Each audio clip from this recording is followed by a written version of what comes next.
Le rapport 2012 d'Amnesty International retrace les activités du mouvement dans 159 pays et territoires. Donc, cela veut dire qu'il parcourt tout le monde, partout où la structure, l'organisation est présente. Et elle s'attelle pendant l'année à rechercher les violations de droits qu'il y a eu donc, dans les différents pays. Cette année 2012 a été particulièrement dure par rapport justement à la situation des crises qu'il y a eu dans le monde. La crise en Syrie et la crise au Mali a beaucoup dominé ce rapport. Ensuite, par rapport aux migrants, la question de la migration a été aussi beaucoup prise en compte, à tel point que Amnesty a intitulé son rapport sur la question des migrations.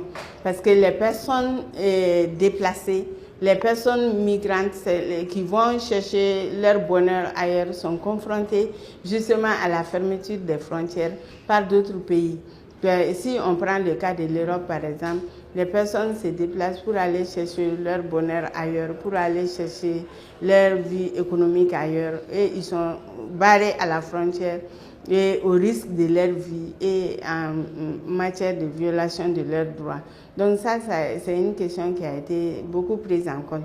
La Syrie avait son lot justement de déplacés à l'intérieur et de réfugiés en Turquie. Plus de 600 000 personnes sont aujourd'hui réfugiées et plus de 15 millions de réfugiés à travers le monde.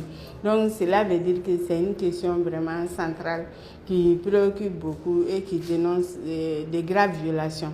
Il y a eu aussi les exactions lors des conflits, les personnes qui ont été tuées et qui ont été violées, les femmes qui ont été violées.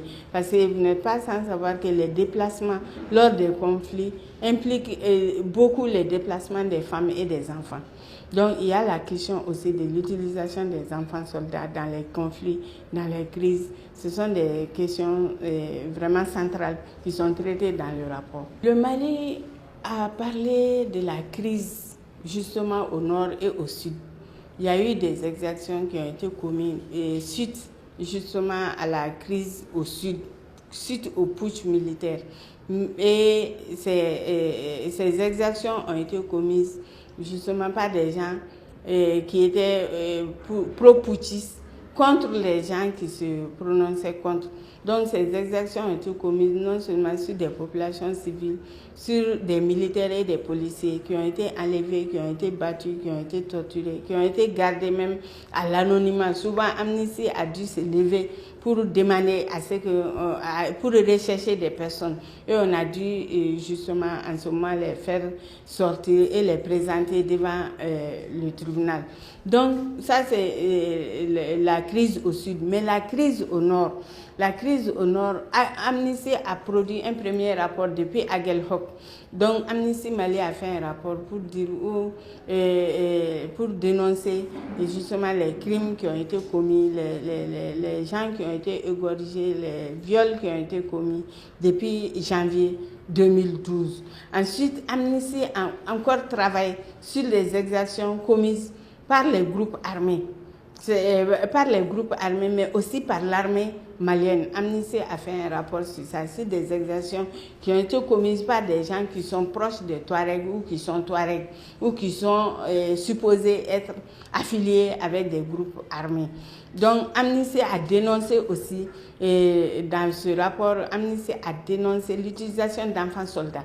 Des enfants soldats ont été utilisés dans la crise par des groupes armés et puis par des regroupements tels que les Gandaïso. Le fait que Amnesty a dénoncé ça, ça a permis en tout cas d'alerter les gens et de mettre fin à ça. Quelle que soit la partie qui a commis ces exactions, ça ne doit pas être fait. Il y a des règles de la guerre. On ne doit pas commettre des actions sur des personnes en temps de guerre. Cela doit se faire conformément à un cahier. Et on voudrait que les gens respectent ces cahiers-là.